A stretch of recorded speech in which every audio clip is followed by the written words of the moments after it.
Okay, hello everyone. I'm Kancha. I'm from UK, and today I'm with Ronald AI, the Chief Technical Officer of Cloud Token.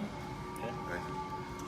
Good to have you here today. Thanks. And today I'm here just to make a short video, and I have two questions. The first question is, why is the Cloud Token wallet different from other wallet that's in the market?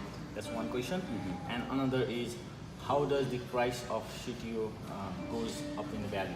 Okay, two very important and good questions to ask, because I believe that most of the time I've been asked these two questions as well. Every time I go for events, right, these are the most frequently asked questions. And what we try to be different is, number one, we are not an ICO, STO, or any IEO. You cannot buy cloud tokens, right? You will have to work for it. What do you mean by work for it? You have to come into the system itself, really understand how you can actually earn the CTOs. Then when you do really earn the CTOs, which is your additional wealth, you can actually spend it on our wallet through many different mediums, okay? And we always say this, right? In order to be rich, you not only have wealth, but you need to have knowledge as well. So we, as a cloud token, this project itself, we want to bring you knowledge as well. So we'll come out with a lot of tutorials on how Bitcoin is, what is decentralization, what is the meaning behind it, so that you can further understand all these things. What is the digital economy all about?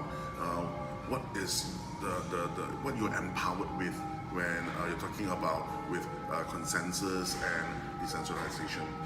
So talking back on all of these things, Cloud Token that is different from other projects is we are really fully transparent.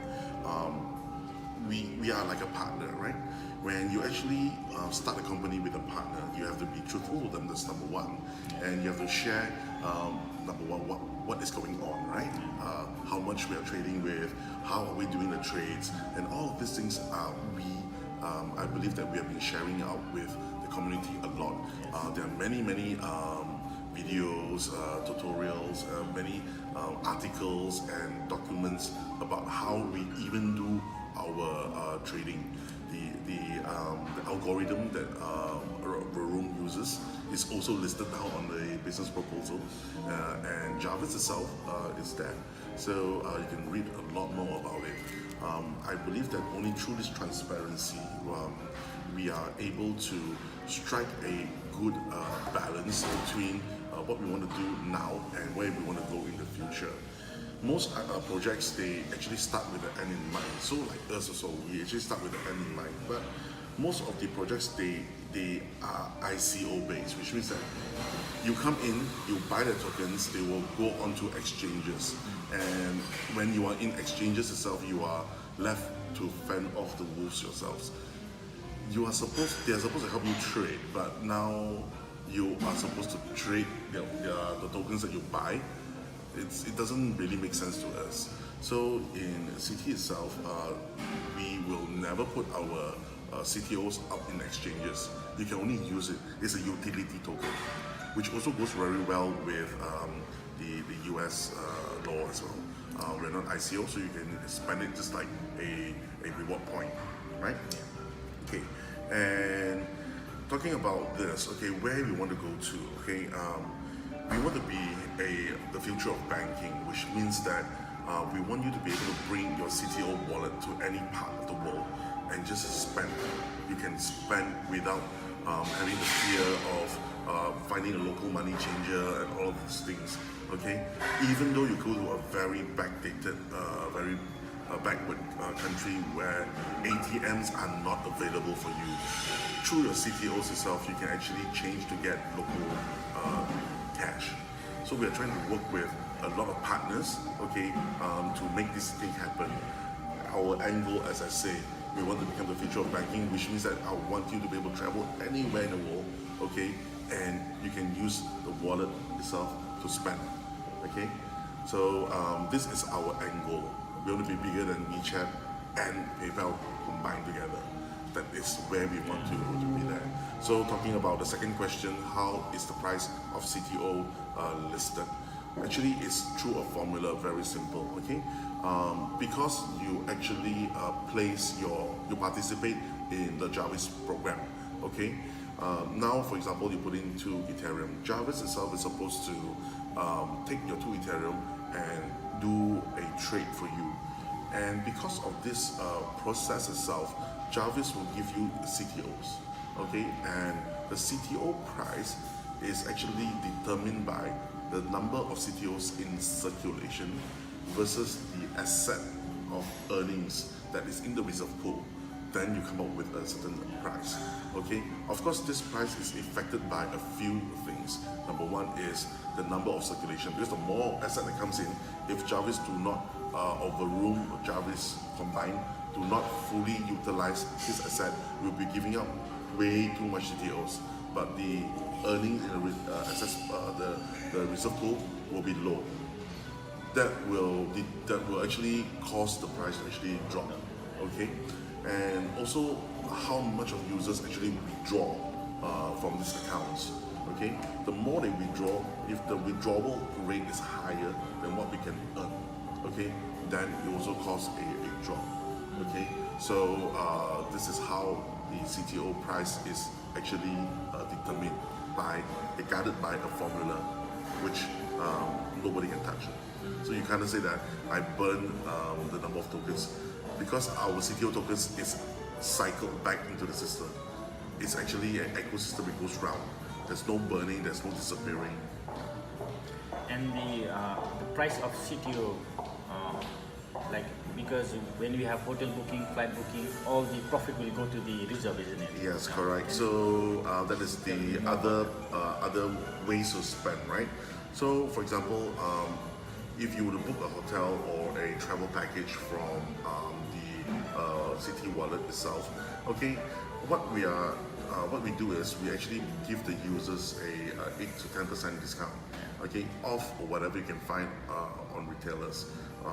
But for us, with the hotel provider, it's actually a 5 to 40% discount rate. So what happens to that particular profit margin? We take this profit margin, we put it back into the reserve pool, whereby it will actually increase the price. Because now I'm taking CTOs, right, and I'm putting more asset back into the system itself that will actually give it a significant boost. So yeah. And what about the CTO cards? Does the fee profit from the cards exchange profit goes? Yeah, because it's a traditional prepaid card, so it has to go through a system. Either it's a Visa, Amex, or Mastercard, or UnionPay, or any other like JCB or whatever.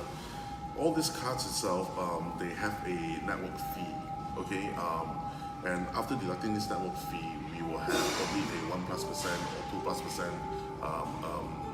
earning ratio. If it's a forex, for example, because it's US dollars, if you spend in US, then there's no forex to earn. But if you spend it in other countries and you use local currency to become the payment of currency, then there's a forex. We also earn on forex as well. So roughly we earn, let's say, 3% from that, right? And this 3% goes into the asset pool as well. So that will bring, whatever how much you spend, the left and right members will love you dearly, because the more you spend, the more everybody's CTO price will be benefit from this. So we'll have the Pundi XPOS, isn't it?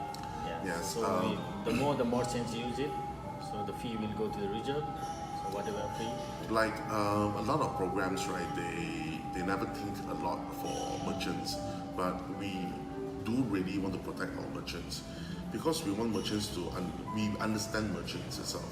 A lot of other projects which has this merchant program, they let the merchant worry about the volatility of the crypto market. CTO itself is not also it's not omitted or excluded from this volatility. Okay, so what we do is when we work with Pundi X itself, we have an OTC ourselves to let the merchant choose, okay, whether to liquidate immediately when I receive a cryptocurrency, whether it's Ethereum, Bitcoin, or CTO for that matter, right? The merchant itself, because you need liquidity, you need to actually pay your suppliers, you need to pay your staffs, right? You cannot be keeping everything in crypto. So we have a method for them to actually choose when you receive these funds, what do you do with it? Do you keep 5%, 15%, and the rest you liquidate to come up with local currency, so they can actually continue with the business? So these are the things that I don't think any projects except PuliX, which are the leader in merchant POS systems. That's why we choose to work with them, okay, to give our merchants really a good way to start with digital currency, collecting all of this cryptos. Yeah, so of course there will be also earning from there, and this earnings itself will actually go back into our reserve pool as well. Okay, thank you very much, Ronald. Thank you. I think this video will help everyone understand the basic two questions.